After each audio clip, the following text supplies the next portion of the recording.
Hey guys, it's John V here with PhoneArena, and I'm live here at CES 2018, and I'm doing a quick hands-on look at the brand new Sony Xperia XA2. So yeah, you could say that's kind of crazy that they're announcing a successor already, because the Sony Xperia XA1 was announced back at IFA 2017, back in the fall, and now we're about to see the XA2. Now, aesthetically, the XA2 looks exactly like the XA1, which isn't that bad because it is classified as a mid-ranger phone, but for a mid-ranger, it definitely has some premium qualities with it.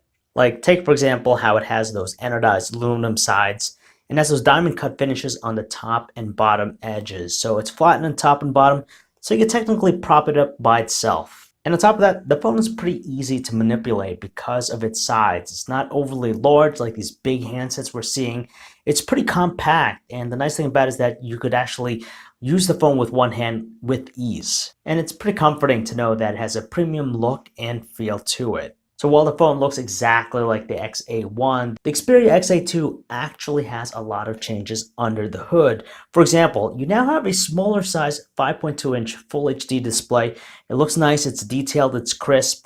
You have also a Qualcomm Snapdragon 630 processor, 3GB of RAM, 32GB of internal storage, and it does offer a higher capacity 3300 mAh battery. And there's a lot of focus with the camera, just like its predecessor. The Xperia XA2 features a similarly sized 23 megapixel rear camera, but they do stress the point that it does offer higher ISO sensitivity at 12,800.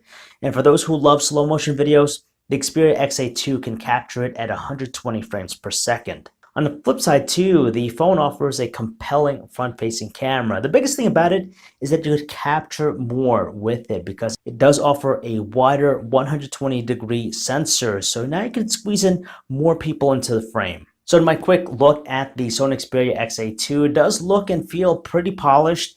Liking design, it runs pretty fast and smooth, and I'm hopeful about the camera. It's also worth noting that depending on the market, it's going to offer dual SIM, so that's going to be great for anyone who likes to travel a lot. Finally, it's going to be released very soon, sometime in February from what they're telling us, and it's going to be available in silver, black, blue, and pink, but there's no pricing attached to it yet. So if you guys want to learn more about the Sony Xperia XA2, you can check out our website, PhoneArena.com. This is John V, signing off.